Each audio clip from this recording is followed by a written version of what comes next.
It's Sunday, February 26, 2023. Welcome to The Weekend Show, where we take a deep dive into the news of the week. You can subscribe to my work and get exclusive access to bonus content, live Q&As, and more at patreon.com/5Minute News. Joining us today is Democratic Strategist, war room vet, and founder of NDN, a leading liberal think tank and advocacy organization based in Washington, D.C., which this week he announced he is winding down. Simon Rosenberg, welcome to The Weekend Show. It's good to be here. Thanks so much, Anthony.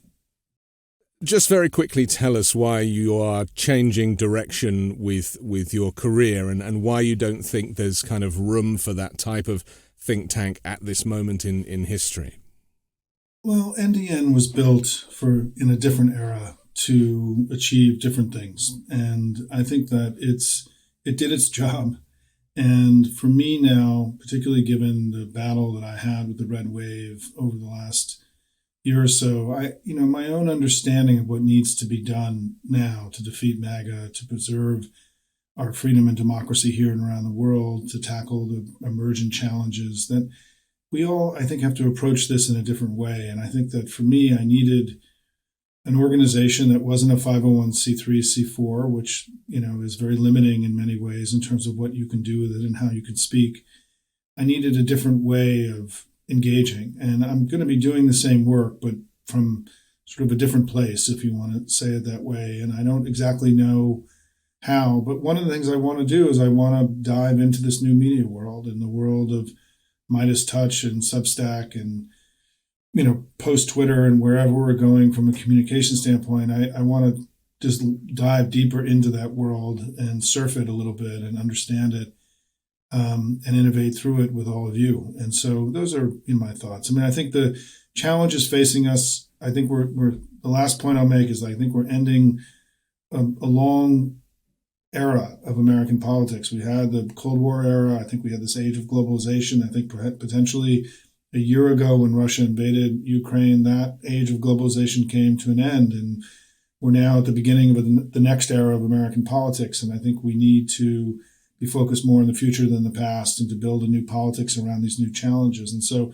I need to do that, I think, in a different organization, different way than I was. And I'm really excited about it. It's hard. I built this thing. It's been around for a long time, but I'm ready for the next chapter. It's so interesting, isn't it, how all of the kind of news viewing is happening through YouTube now, and there is this shift away from legacy networks. And I spend most of my time watching YouTube. That's kind of where as well as making programs for YouTube, I spend most of my time watching it. And, there is... It's kind of very much of the time, isn't it, that we are giving up on some of these traditional institutions because it's not that we've lost their trust or they've lost our trust, but it's like there is an evolution in everything, especially media. Yeah, I think we're going through a really profound change in the way that we all talk to one another. And I think that, we had the internet come in the 1990s, and then the social media age came, and I think we all have deep understanding of the limitations of social media. I think there's an urgency to move past that into whatever this next age is. I've had 3 teenagers, and the perniciousness of social media is clear. And also, obviously, for many of us who were Twitter folks, Twitter has become an uncomfortable place now for us, given Elon Musk's politics. And so I do think that there's, I did an event recently with Ben from MeidasTouch and Joe Trippi from Resolute Square and Tara McGowan from Courier Newsroom and David Rothkopf from Deep State Radio. And I did this event because I wanted to help show that there is innovation happening, that we aren't just victims of sort of a bad media environment, that people are actually pioneering and building this next thing. I need to be more part of that, right? This is part of the reason I want to move to some kind of different way of engaging. And I think you're right, Anthony. I think there's more innovation and change happening than people really understand in Washington. I can speak for kind of the typical Washington Democrat that really is unaware of what you're describing and still sees the Washington Post and MSNBC as sort of the places you go to reach people. And we know that's just not true anymore. And is that kind of exclusive to Democrats? Because Yeah. Republicans have recognized the change. Yeah, Donald Trump used we're behind. Twitter as his communicator. Yeah, the Republicans have information superiority over us right now. There's just no question about that. Right? Like they're ahead, despite the fact that our young people are much more democratic, and you would think that our audience would have driven this change more. We are behind. I mean, they have information superiority over us. And part of my job and what I've been doing is trying to help Democrats understand that we are behind in the information space, that we are in a different kind of politics now. And it goes back a long way. I mean, in the United States, I mean, one of the things I learned when I first started NDN in 1996 was I interviewed candidates, and we were a PAC originally, and we would endorse people. And in every interview I did, it was almost inevitable that it became clear that Rush Limbaugh, who at that point was reaching 20 million people a week when only 70 million people were voting, right? That Rush Limbaugh's name came up in every interview. He was a major presence in the head of people, particularly in swing districts, right, where I was doing a lot of my work. And it became clear to me even then that what had happened pre-Fox was Republicans had expanded the understanding of what politics was. And now media was part of their politics.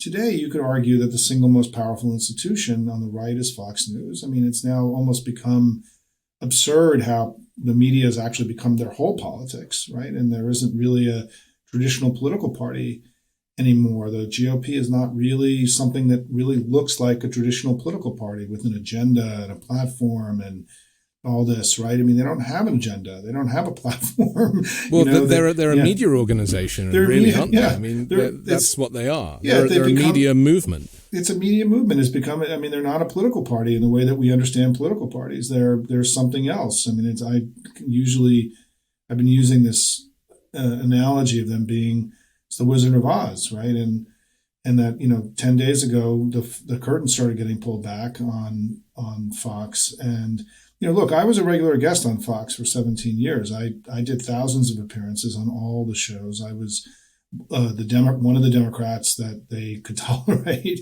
and I did it for free. And I did it in part because I wanted to learn about them and their world to make me better at what I do.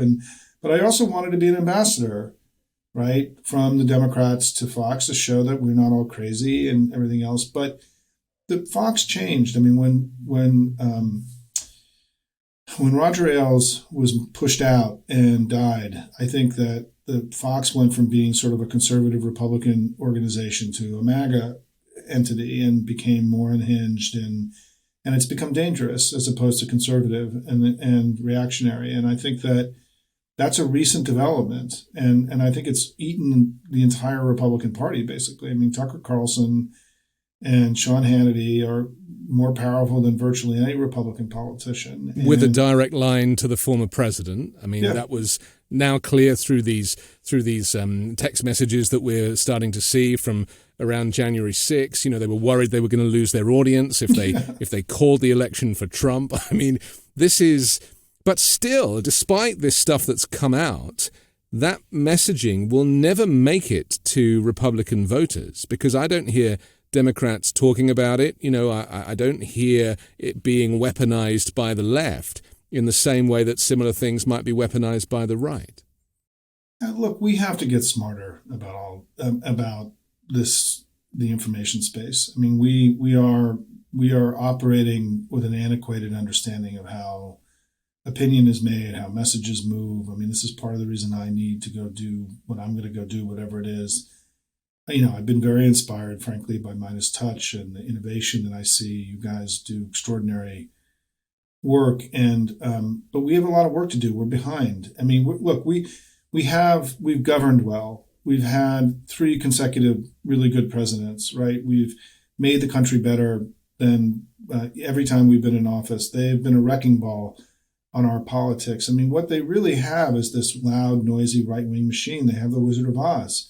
And we've got to match it. We've got to grow up and build a much louder family. And my view, there are 2 ways in the short term we have to get louder. One is through the growth of organizations like MeidasTouch and Courier Newsroom and Deep State Radio and Resolute Square, these institutes, media, or we need our own media organizations. The Republicans have their own media. We need our media organizations to get louder.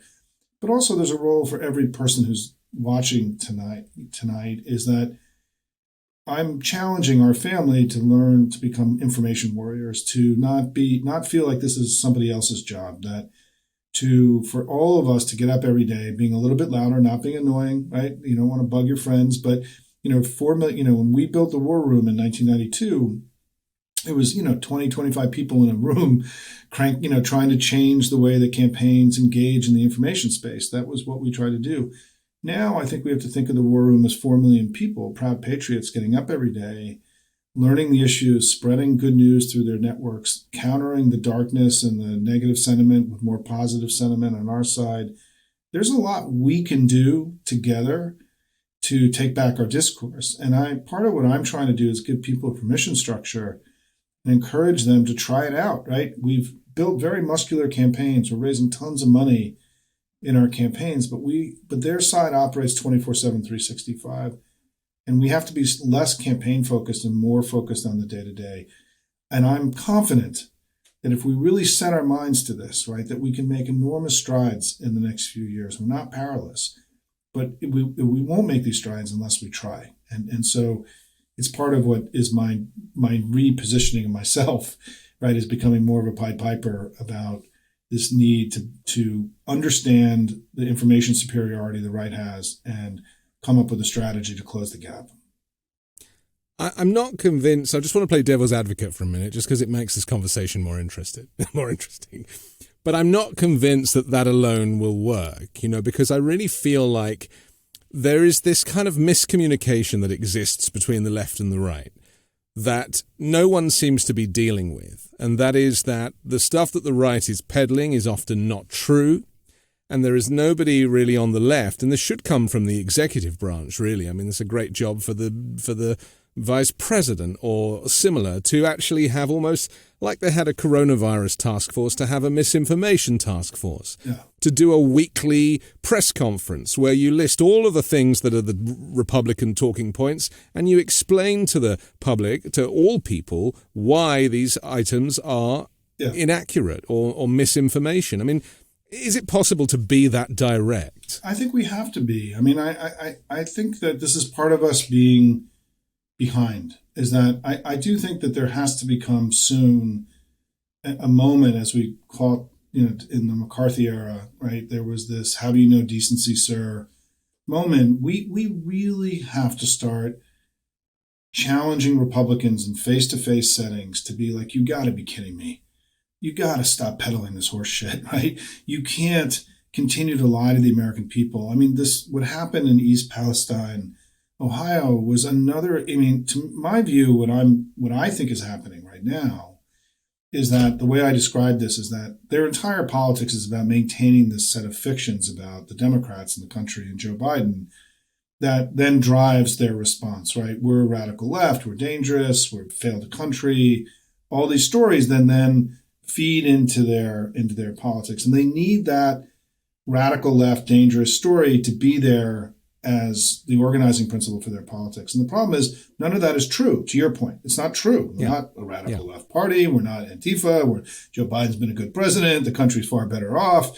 I mean, all these things. And so what's happening is that their desperation in maintaining this false narrative, I think, is growing. They're becoming more desperate as it becomes clearer and clearer that it's not true. And that Joe Biden, in his sort of weird normie way of just getting up every day and doing his work and, not being the most powerful communicator in the world, is starting to blow them up. And so now we're getting like the wild insanity around East Palestine. We're getting the debt ceiling thing, which is just completely out there. And I think that what we're seeing is the curtain is being pulled. I think that they have nothing. They have more, they have nothing every day. The effort is required to maintain this sort of false narrative about us is the machine that's generating that is getting more and more desperate, more and more money. And I think we should look at them as, I think we're on the verge of something where, to your point, we have to start pounding them for doing this as opposed to being a traditional political party that's trying to make the country better. And that this is an ongoing betrayal of a democracy. I mean, a democracy can only be successful if people have accurate information and can make intelligent choices. When one of the two sides is spending all their day lying to everybody and putting poison into the information space, it degrades democracy itself. And we have to figure out how to talk about this. And we're far away from it. Yep. So you know from having lived abroad that the conversation in Europe about hybrid war, about disinformation is far more advanced than it is here. We have virtually no broad conversation happening in the United States about the ability for information environments and systems to get degraded and to be poisoned. And I'll give you an example of that, right? So I got some notoriety over the last few months over my battle with the red wave, and you predicted that it would not exist, or it wouldn't be a thing, right? And you were one of very few people right. that predicted that, yeah. Right. And the thing that happened is, imagine if virtually every commentator who writes and comments about politics got something really monumentally wrong.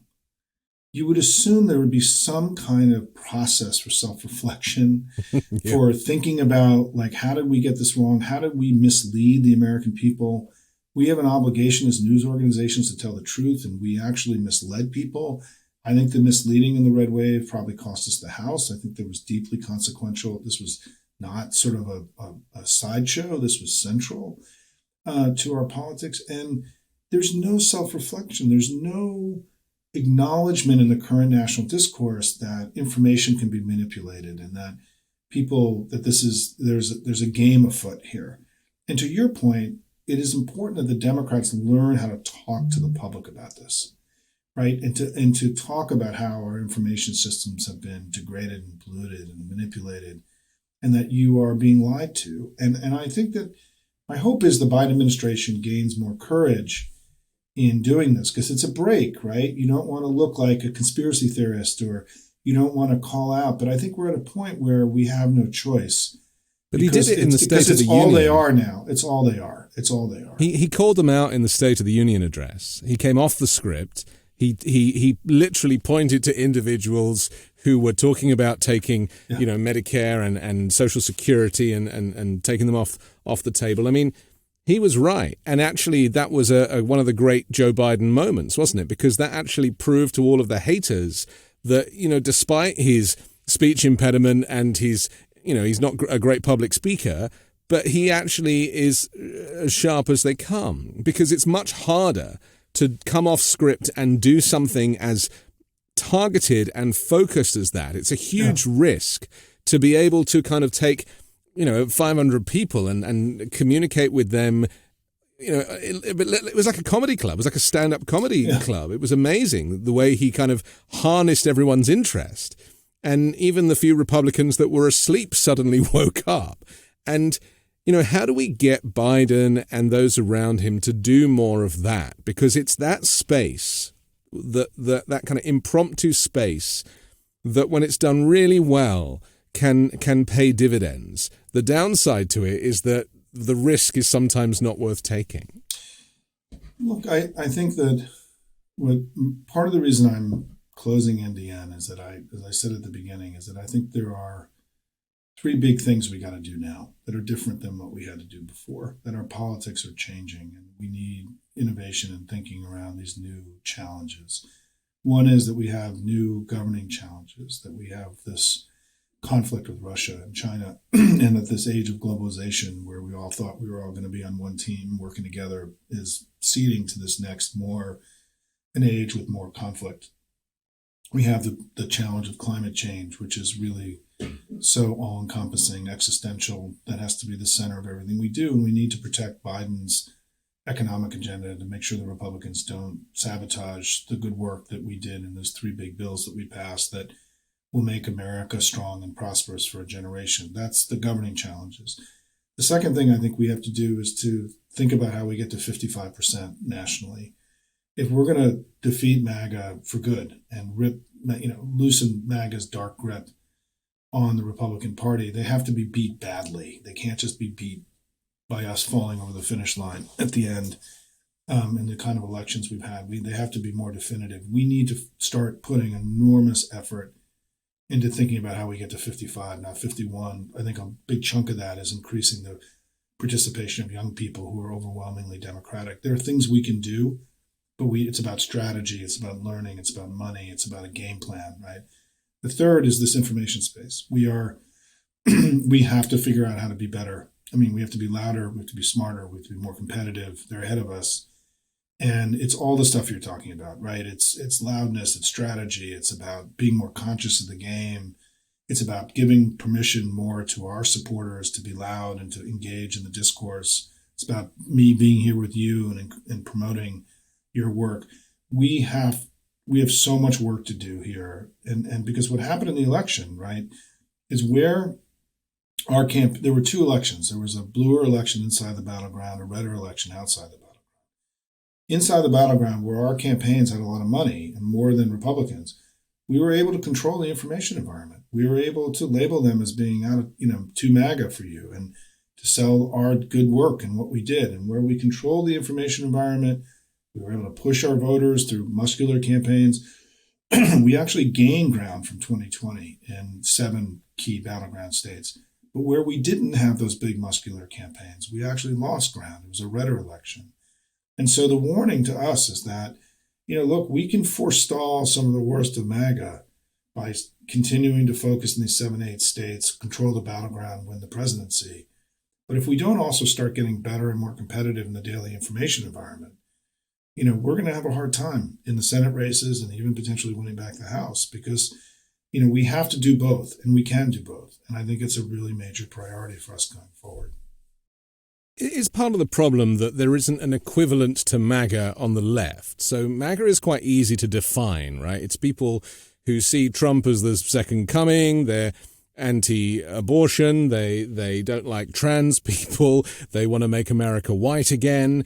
It's pretty cut and dry, whereas Democrats by definition are nuanced and their views are, varying levels, but they're just generally want everybody to be able to live together harmoniously and not worry that somebody else's business is their business, because most of the Republicans who are complaining about trans issues have never met a trans person. I mean, that's part of the problem, isn't it? So how do you market the Democrat side when there isn't a kind of, a simple communicative tool like MAGA and the hats and the branding and all of the stuff that Donald Trump does so well?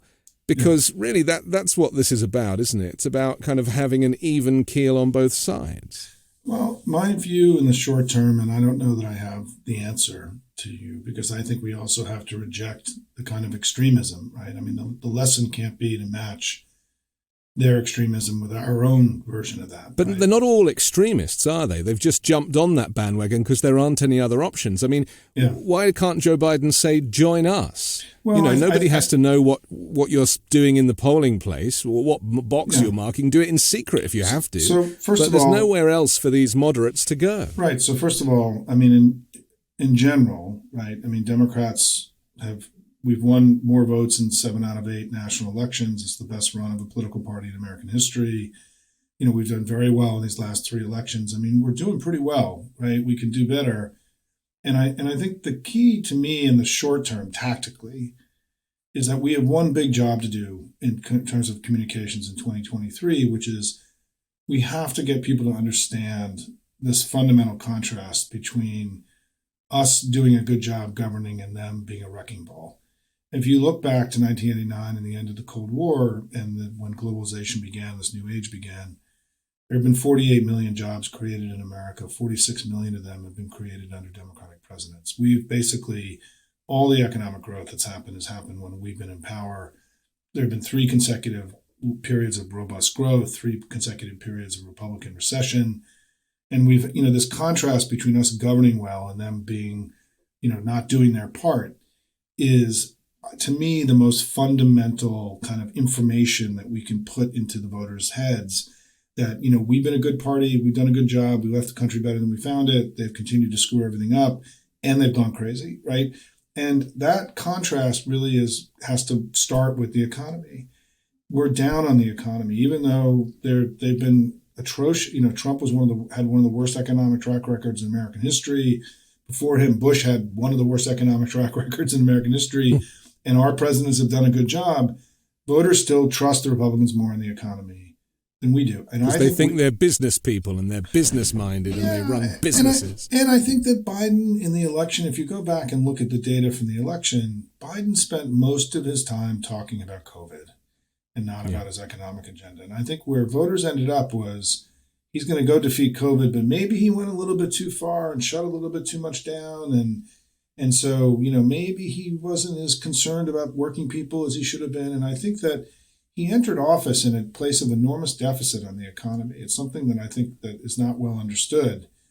And he's not ever been able to get back to a place of being even. And I think that to me, when I get asked about how do we win in 2024, the most important thing we can do this year is get to a positive place on the economy. If we can end the year beating, trusted a little bit more than the Republicans on the economy, I think we're going to have a good year next year. If we don't, it just gets harder. I mean, it is the number one, number two issue for voters. We're underperforming there. And I think to your point, that opens up lots of other doors. And also, you look at independent voters, right? They're not with us in the economy, but they're with us on abortion. I mean, they really reject the kind of extremism of the right, the illiberal anti-democracy stuff, abortion. Independent voters understand that they've gone too far, but they got to make a living, right? And so to me, if I could wave a magic wand and I could do one thing, we've got to go sell our economic record with everything we got.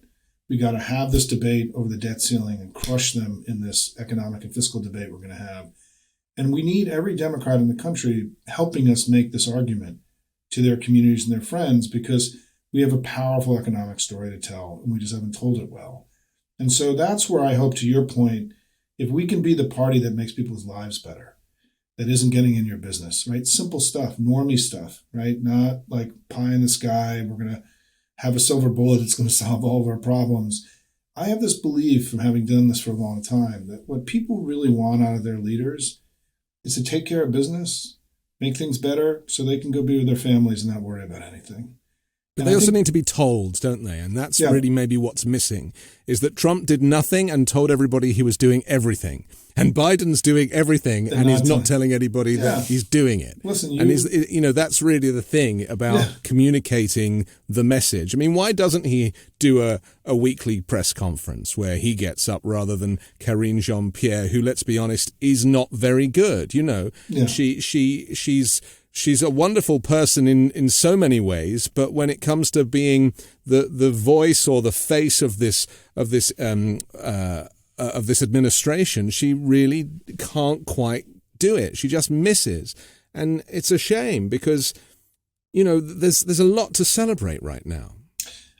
Look, I think I go back to this basic point that we have to completely rethink the way that we are in this information space. I think that we're operating sort of in an old paradigm. And, I think you're starting to see the Biden administration step by step, get better and better. But it's so important, right? I mean, we have such a powerful story to tell. We've made the country so much better. We have to have more faith and confidence in ourselves. And, part of what I'm doing with my work, and I have these presentations you can see on my YouTube channel, where I tell the history I tell a story with this presentation I do with Democrats, Things Get Better, about how much better Democrats have made America going back over the last 100 years, how much better we've made the world. I mean, it's a story about us and who we are and what we've done. And I think I'm doing this work because I think Democrats have been living in a red wave, right? We've been told that we're woke and leftist and we burn cities down and all these things, and we have to liberate ourselves from the right-wing noise machine and all the horse shit that they're spreading every day, and recognize that we're part of arguably the most virtuous political project in world history. I mean, the Democratic Party has done, by building the world that we know today, based on the four freedoms from FDR's speech in 1941. We're living in a golden age in human history. There's never been a better period to be alive in all human history than it is today for the people of the world. And the Democratic Party did that. We did that. And we have to understand the greatness of our work and recognize that part of what Russia and China are doing now is attacking that system that has created so much opportunity for so many in unprecedented ways. And so we are being called. I mean, the description I have for this is that, our party was called once before to defeat authoritarianism and to ensure freedom and democracy prevailed. We're being called again. And I think that the enormity, I think, of the conflict that we're in, I think is going to start becoming much clearer to voters in this country in the coming months. I think that Biden has been, I think, a little reticent in some ways about really explaining the severity and the gravity of what's happening in Ukraine. And that I think we're going to start to understand this. I think the fact that the Chinese, I won't go too detailed about this, but the Chinese now appear to be giving the Russians arms, and that there's now some kind of relationship between the Chinese and the Russians. I mean, here you have these two former communist countries that were on the outside of the West and were in oppositional to the West, right, for all those years, now coming back together to try to weaken the West and weaken the American project. It's almost unbelievable, right, if you think about it in terms of the arc of history. But the point is we're in it now, and we have to win. And I think it's going to require, I think the president soon will be coming to us much more forcefully and aggressively and honestly about describing the nature of the conflict that we find ourselves in, and that we may be in for a long time. And I think this is why my view is that the politics of the Democratic Party of the United States are about to go through this sort of very profound change, that he may become a war president or something, hybrid war president, whatever you want to call it, right? This new kind of conflict that we're in. But we're not in peace anymore.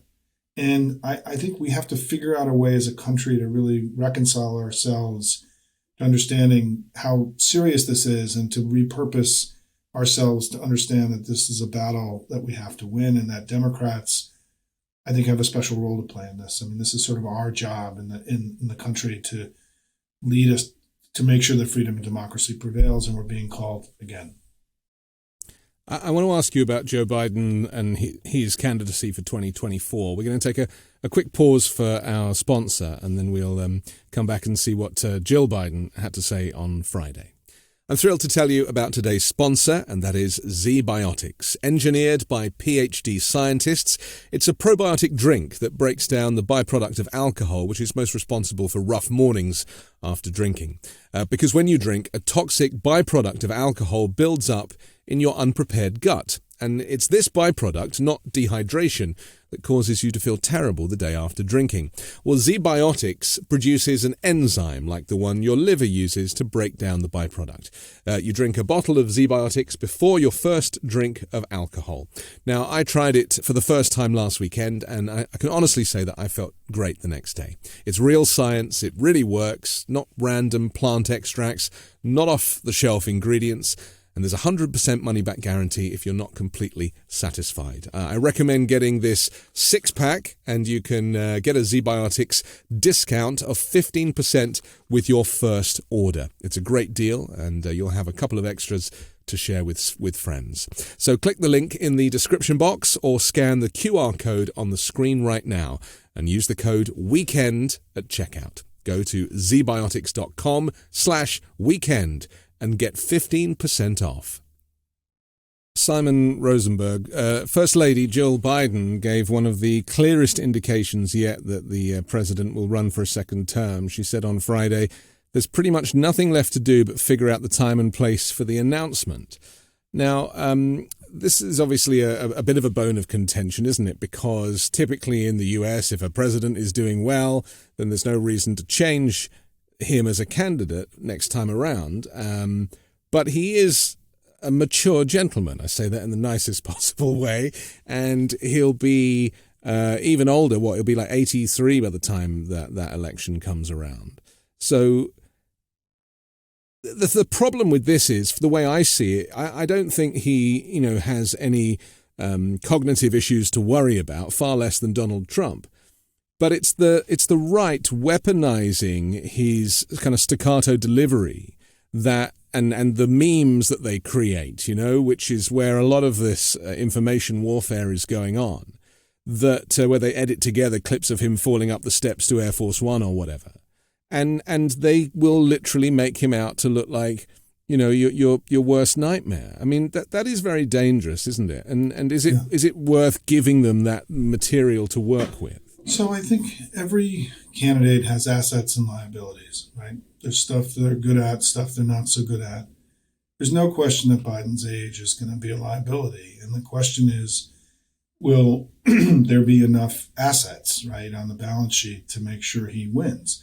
And I think that, to me, we're favored. I think he's going to run, and I think we're favored to win the election next year. And I think the reason why is because in the battleground states that matter the most, we've had 3 consecutive very good elections. And the voters in the battleground know about MAGA. They've looked at MAGA, and they've rejected it 3 times. And we know that the 2 likely Republicans at this point, Trump and DeSantis, are all sorts of MAGA, right? There's MAGA flowing out of their ears, right? DeSantis is more MAGA than Trump in some ways.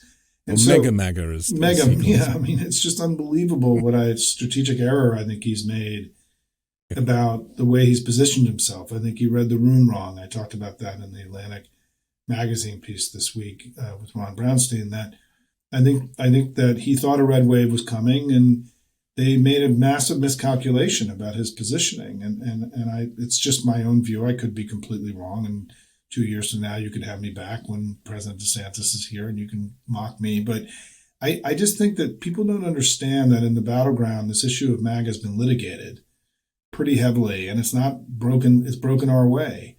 So that means they're starting in a big hole. And in states like Pennsylvania and some of these states in this last election, we got to 53, 54, 55% in a midterm election with high inflation and low Biden approval, which showed how much of a repudiation it was of this kind of politics. And their candidate is going to be one of them. And I think it's a big problem. I mean, there's no way that DeSantis is going to be able to put lipstick on this pig he's building right now, right? Or becoming, and because it's actually who he is, right? It's not an act. It's not, something he's doing to win the Republican primary. And so I think that I view it that structurally, we're favored, and incumbents are always favored, right? There's a bias towards sticking with what you got. And if the economy is doing well next year, and if Putin looked like he's weakened or defeated, Biden's going to have a very compelling case for reelection that I think will be enough to overcome some of the doubts about his age. Because I think some of the stuff you're describing is already baked into his brand. It's already baked into the cake, right? They've already spent years with those videos you're talking about. People know about this. They talk about it. They're worried about it. Right? But why doesn't he acknowledge it? I mean, wouldn't that be the way to deal with it? Why doesn't he make it about him and just turn it on its head? Because that's a great tool for silencing the haters. I think they're going to figure that out in the way that Reagan did. Right? I mean, that Reagan used his age. I mean, the way I describe this to people is that the president that was elected in 2020 was old, but he was experienced. And that experience meant that he could make the system work and that he could do good with it. So his age was an asset, right? And I think he's going to have to run on that again and say that, look, I'm old. I'm not running around the kind of sprightly way that I did before, but we're in a very complicated time. I'm more experienced in foreign policy than anyone who's served in this office in a very long time, right? That my age is my asset. It's what makes me successful. And that, and I think he's going to be able to make that case successfully if things are going well. If the economy is not doing well next year, and if the war looks like it's not going well, I think he's going to have much harder time to get reelected. And so a lot, to me, for us as a family, what's going to matter most in the next year and a half is that we got to make sure the economy is strong and that we do well in the war. And what's interesting is if you look at what the Republicans are doing now, is they want to blow up the economy through the debt ceiling and prevent, potentially do structural damage to the American economy in order to deny the ability for Biden to be able to say that. And Fox News is now 100% on Russia's side in trying to undermine, support for our effort in there. So Fox and MAGA are now working to deny the ability for Biden to make the case on these two things, with all of their passion and intensity and power right now, right? The debt crisis. Meanwhile, the debt rose under Trump and it's come down every year under Trump, and it's come down every year under Biden, right? They had no problems increasing the debt every year of Trump's presidency. Trump has arguably the worst fiscal record of an American president in American history, right? It's arguable that he managed our debt and deficit worse than any president in the whole history. And now they turn around after he blew the whole thing to pieces. They're now claiming that there's a problem. We can win this argument with them. It's a preposterous argument. But they're going to lie, and we, I say we, the pro-democracy movement doesn't lie. That's part of the characteristics of these two sides. But the facts are on our side. I think we shouldn't shy away. But are the facts relevant? Are they to the people that are voting? Yeah, because people live in this. They live here, and they have lived experience, right? They understand, and the thing is, they won't understand unless we tell them, right? You can't score unless you shoot, right? You can't expect people to have an understanding of something unless you connect the dots for them. And this is where it gets back to the thing we had talked about earlier, which is that, us being more competitive in the information space is essential for us to have the election we want to have in 2024. It's equal to the need to make sure the economy is doing well and we're doing well in the war, right? We also need to get more competitive in the information space because we can't. But I have this is a gut now. I feel the last few weeks that the MAGA Republican thing has gotten hysterical and crazy. And I feel like they're starting to hit a wall of some kind where they just can't maintain the level of bullshit, that they've maintained, and that there's something happening on their side that I don't know that I can completely articulate yet. But to their lack of an agenda, I think the curtain is being drawn on them. Maybe it was the chaos that we saw in Congress, the fact that they couldn't get themselves together. McCarthy couldn't, had to wait for 18 rounds of voting to get the speakership. I mean, maybe it was those kind of physical representations of chaos that suggested that actually they're not up to running a government at all. But I think even what happened in East Palestine and in Ohio, the media has to go along the he said, she said, right? The left-right thing, right? It's part of the game, right? They have to do it.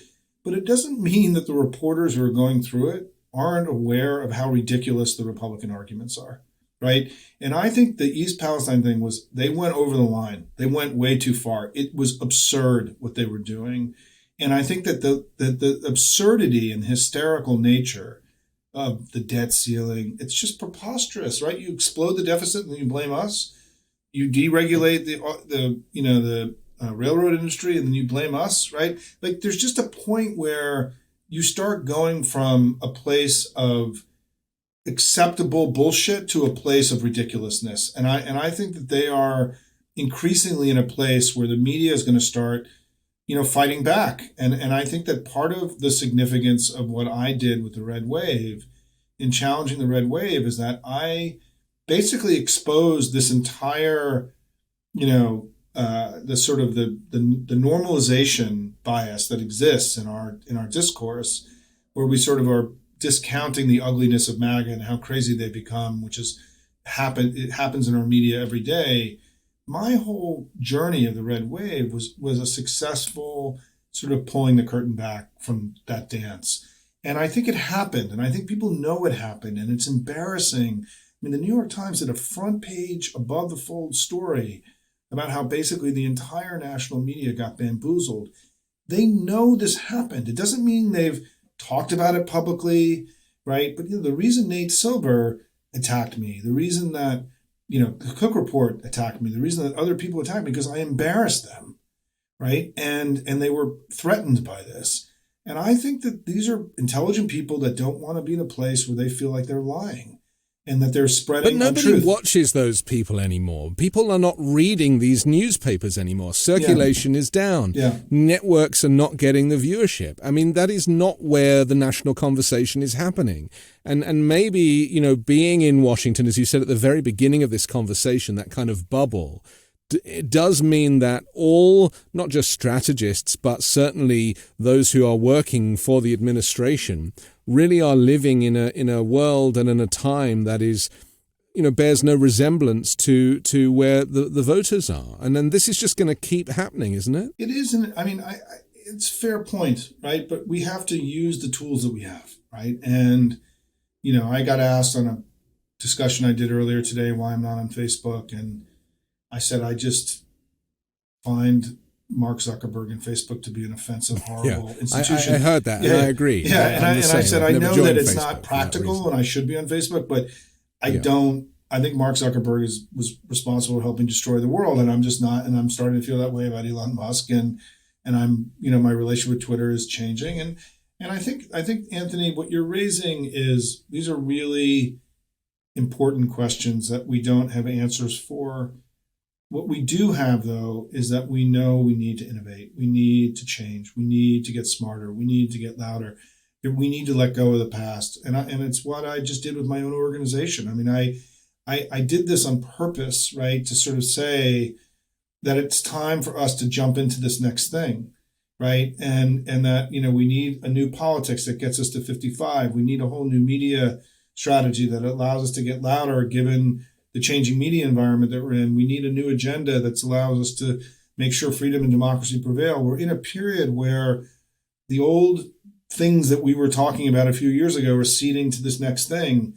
And what I'm going to try to do is make sure that our family is aware of all these changes that are happening. That's what I've done for 30 years. And so I agree with you. There's not a simple, we need a process, right? And I think that, I want to give the White House credit. I do think, they had MeidasTouch and a lot of the other new media groups to the White House in September for a day-long policy thing. They're doing, and they have a very good social media person. They've got very good social media team, right? Who was doing some excellent Twitter posts. Who was really calling out the misinformation. I mean, for the first why time, not more of that? For the first time, I mean, we had 2 weeks ago. We had this White House thread that looked a lot like my threads, frankly, by the way, but which is fine. Which I forget what the issue was. Where the White House, it was on the debt ceiling, I think, where they just went by point and repudiated. And it was on the White House official feed. I mean, we'd never seen anything like that before. And so I do think that the White House is taking really critical steps, but it all has to happen faster and with more intensity. And I also think that if Biden does run for reelection, what he's got to figure out, I think part of the way they have to rethink the communication strategy is he has to be the chairman of the board, and there has to be 20 other people with him communicating with him. That we have to acknowledge his limitations, particularly in reaching young voters who we need to be voting in much higher numbers. And however we construct the campaign and the government, in the way that we saw young Pete Buttigieg, doing his thing yesterday, dominating the national news, he needs to be the chairman of the board, and he can't be also, or he can be conducting the orchestra and not playing all the instruments. There has to be, I think, there has to be an unusual way of us selling the president that isn't really about making 90% of the camera time on him. Yeah. He has to be the leader of a powerful movement of important leaders who are going to govern the country for the next 20, 30 years. But he already has a really good staff. I mean, I saw Alejandro Mayorkas being interviewed a couple of days ago because they're talking about trying to impeach him. He's a very eloquent, very intelligent person, and when he was asked the question, do you take this seriously, this idea of you being impeached? I was expecting him to go, nah, they're idiots. But he went, of course I take it seriously. And that was very impressive. But, Pete Buttigieg is in the newspapers because he was 2 weeks late to the Ohio derailment. I mean, this was a major problem for the Democrats. It's been weaponized by Republicans. And Buttigieg actually admitted that he kind of screwed up and, should have been there sooner. I mean, optics these days are almost more important than the detail. And the detail was that, the agencies were there within hours of the derailment. Yeah. But who cares about agencies? Yeah. People want to see the stars. It gets back to what we've been talking about the whole show, is that we have to just do our politics differently, right? We have to understand that every day they get up trying to own the media space, to put us on the defensive. They lie, they're loud, they push stuff in. We can't be reacting all the time, right? I mean, in 2018... But why give them rope? You know, why give them rope? Well, I mean, there's two ways. Buttigieg is a young man. He should have known. Did someone stop him from going on day one or day two? I think some of this has to do. Behind that? I think some of this has to do also. There's a new chief of staff and decision making, and But yes, you're correct. Right. This is exactly what we're talking about, which is that we have to understand the information environment that we're in. And if we don't do better at it, we're not going to have the kind of election and presidency that we want. And this is a very good example, right? That there should have been an awareness that once they started down this road of blaming us, there needed to be a forceful response immediately, right? Because in the old war room, and this is where I think the Biden world is in an interesting place and where it diverges a little bit from kind of the war room theory of communications. The theory of the war room is that any attack that was unrebutted stuck. And I think there is this view in Biden world that there are things that are of secondary importance that they can just sort of ignore and they'll go away. Yeah. I don't know that I agree with that. Right? I mean, Nobody agrees with that. No, I mean, I'm in a little bit of a different place, right? I'm a war room guy. Right. You got to contest everything every day, right? And you got to contest it forcefully. And the thing is, in most cases, we are actually right and they're wrong, and we're speaking truth and they're making stuff up. And that contrast to your point about the State of the Union, where Biden kind of like laid it all out there for everybody. We need to be doing this every day, and the cabinet has to be kind of let off their leash to be a little bit more forceful and aggressive and leading response. It doesn't have to come from the White House. It can come from the agencies. He's got a powerful team. He's built an incredible cabinet. They've been there now, many of them, for several years, so they know their issues really well. This is what I mean. He has to be the conductor of the orchestra. He can't play all the instruments. We've got to think about the way that we communicate with the American people in a far more aggressive way. And then finally, I want to say one other thing, getting to your point, is that I think there was a theory of the White House's communication that Biden did the national media and the cabinet did local media. And I think that's not right. Maybe in the 90s. Yeah, no. And as somebody who frankly invented that strategy for our party 30 years ago and developed, I was involved in creating talking points and creating strategy. This is what we did in the Clinton campaign. There was massive innovation around political communications. We have to contest the national environment every day in every way. And it's not this division between national and state and local. I mean, to some degree, one of the reasons we did so well in the battleground was the Biden administration flooded the battleground with cabinet secretaries and media every day. They were talking to local media in these markets. And there was you can see the benefit of that, right? I mean, there was more of an understanding of what Biden had done as president in the battleground than there was outside. However, the Buttigieg thing, to your point, is a great example.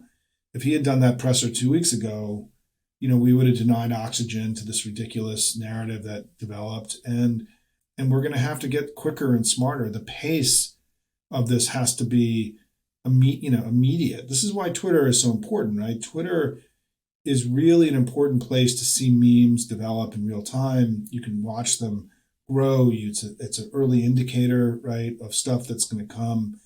And the administration is going to need to, I think, be in the day-to-day information war in a far more aggressive way over the next year and a half. I think they want to. And I think even just the Buttigieg press conference was a step forward in them getting more comfortable in this more shared responsibility of of being in the information environment every day. But, the phrase war room has been stolen by Steve Bannon now, because that's the name of his podcast, I know. Tragically. I know. And I have no doubt that it was Steve Bannon who probably said to Donald Trump, get down there, take a load of MAGA hats with you, go to McDonald's and buy everyone McDonald's and tell everybody that you know the menu better than the people working there. Yeah. I mean, that became the story of the Ohio derailment. Pete Buttigieg was there for the, too little, too late. He was very good when he got there, but that's not the point.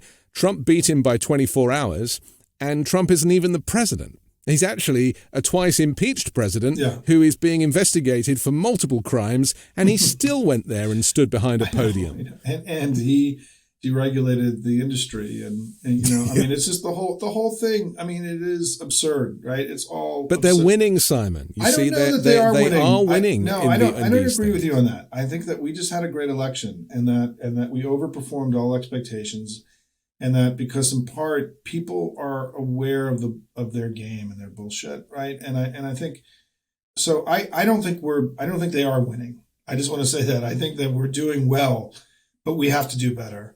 And I think that, I've laid out an agenda for how I think we have to do better, new issues in conversation, new media strategy. We have to think differently about how we approach our elections. And then I will say one thing for your viewers that I think is really important is that, and I've said this before, is that what's really changed, one of the things that gives me so much hope, right? Hopium, I was called a hopium purveyor in the election, is that is the power of the grassroots that's developed. Your listeners, the people that listen to MeidasTouch, who are patriots, who love their country, who are desperate for a better politics, they are giving more money. Our candidates have more money than they've ever had, 3-4 times the amount of money they used to have. It's incredible how big our campaigns have gotten. And what that allows us to do is control the information environment. It allows us to define them as being out of the mainstream. But it's also allowing us to build these unprecedentedly large grassroots efforts, which are driving turnout up. We did better in the early vote in 2022 than we did in 2018, 2020, kind of unimaginable outcome in this election.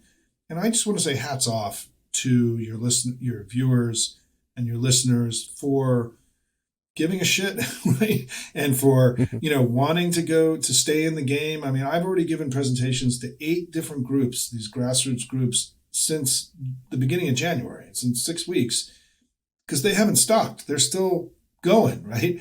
And they're still doing events, and they're raising money, and they're getting ready, right? And there's this intensity in the family, and that is, I don't think we've talked about it enough. I mean, it's part of what's fueling the success of MeidasTouch, right, and your show. And it's really it's sort of small d democratic, very de Tocquevillian, right? Because many of these groups are organic and grew up during COVID and are Zoom based. But there's been a revival. There's been a resurgence or revival of citizen engagement in our politics. That's a big, big story that isn't being told properly. And it's because there's so much at stake, I guess, isn't it? Yeah, because, there's so much at stake, and the thing is, the barrier to entry for participation in our politics has been lowered dramatically. You can give money to any candidate now. You can be in a discussion like this over Zoom, sitting in your kitchen while you're making dinner for your kids, right?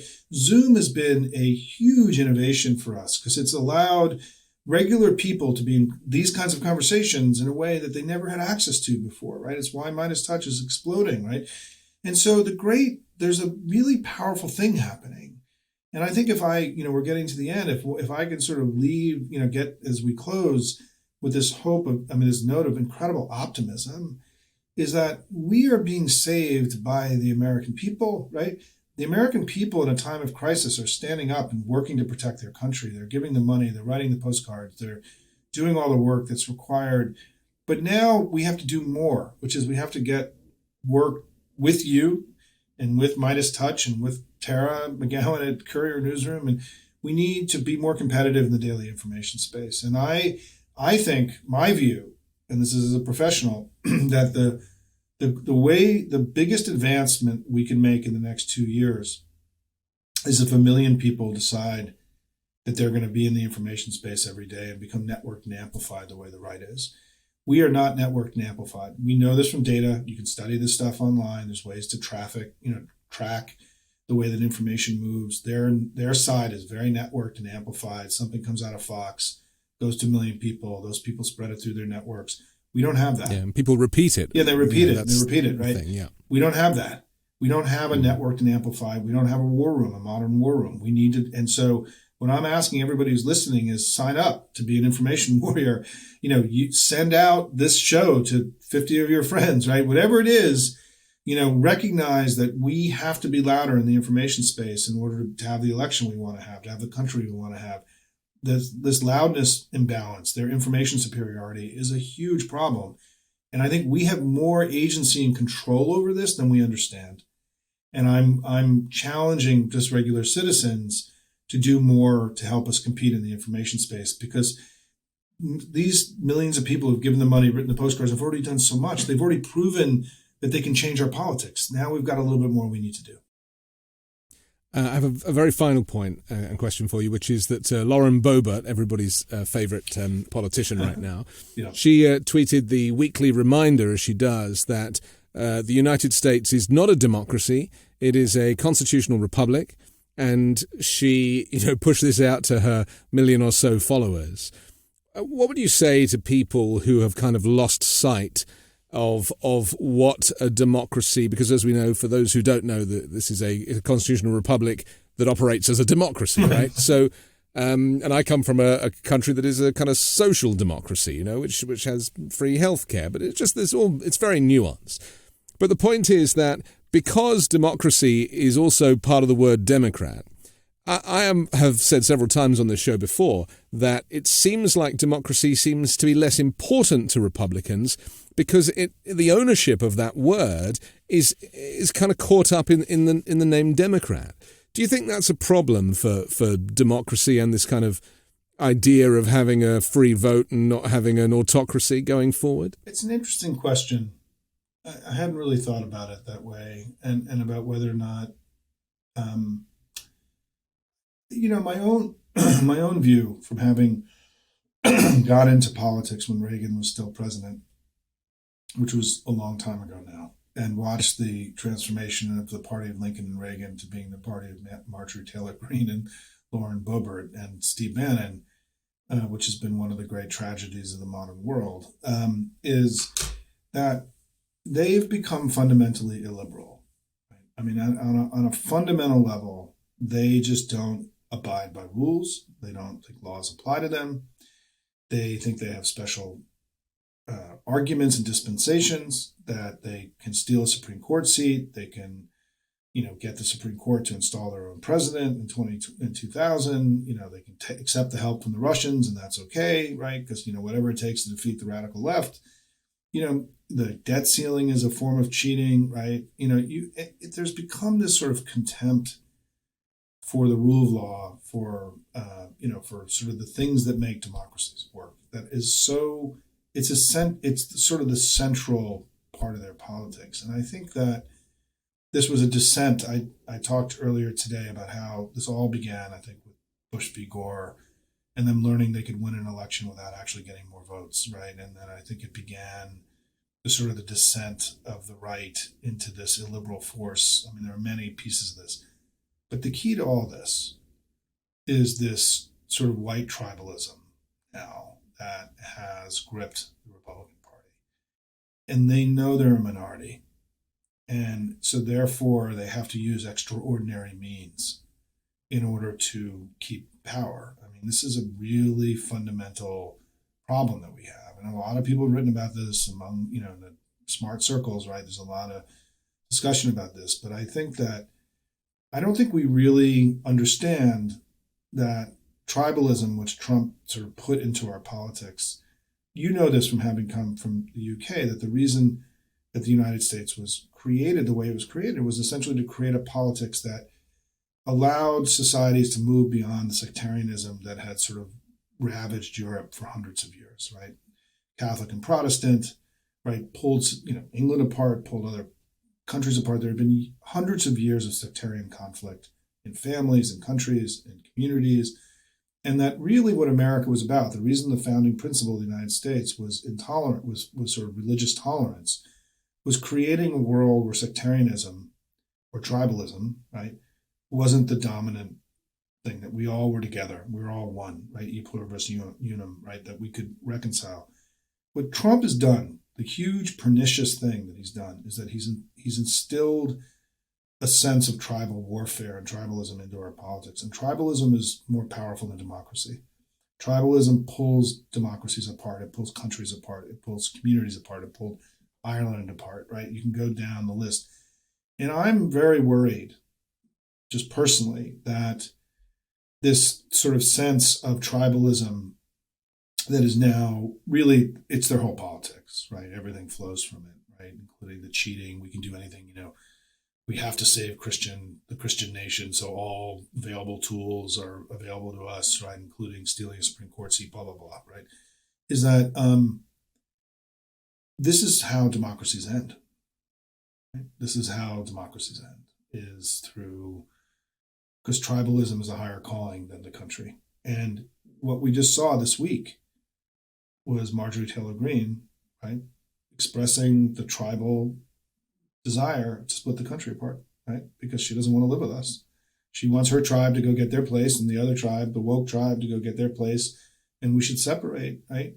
And so the tribalism, as I've argued in my own writing, in my commentary, is how it all ends.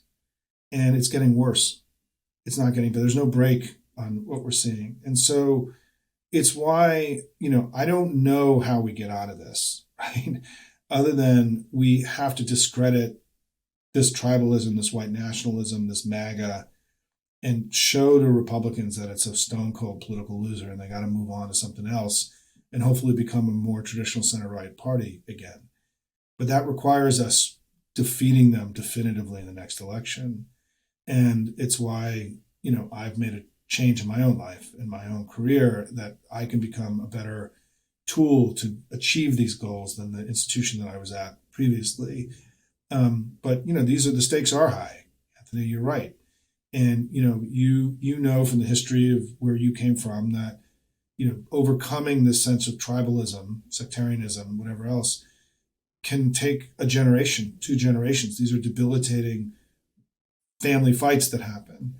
And, it's why, we've got a lot of work to do. And it's why what you're doing and is so important, and what MeidasTouch is doing is so important. You're being patriots, right? You're trying to bring truth and light into a dark discourse in our country right now.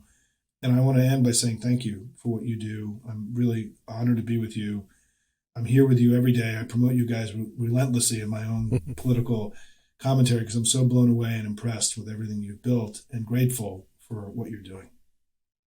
I appreciate that. And I think that, being able to critique your own country, we certainly did that in England all the time. And, we had 3 prime ministers in 2 weeks. I mean, that's kind of how it plays out. But I think it's, people have criticized this show for criticizing America. And, it's not critique, it's wanting to make it better because it can be again. And I think, that's really the source of all this. Yeah, look, we're big and strong enough to have these honest conversations. You're a little tough, but that's okay. Tough but fair, as they say. And and I think that, look, I remain wildly optimistic about our future, about the ability for us to defeat MAGA, but it's also, we're only going to win if we have the right strategy and we go fight. And I think we have work to do to improve. Your point, where we agree with incredible intensity, is we're not there yet, and we got a lot of work to do. And I look forward to doing it with you guys. Okay. Simon, thank you so much. Really, genuinely appreciate you, and good luck with your new ventures, which will come out of the other side of your new kind of career. Yeah. Thank you. And see you hopefully again sometime on this show. I'm Anthony Davis. Please subscribe to The Weekend Show on YouTube or as an audio podcast. And don't forget to visit patreon.com/5Minute News for exclusive Patreon-only videos, bonus content, live Q&As for members. So subscribe for some exclusive access. Join me next week with a brand new special guest and 3 more factual news stories to discuss on the 5 Minute News Weekend Show with MeidasTouch.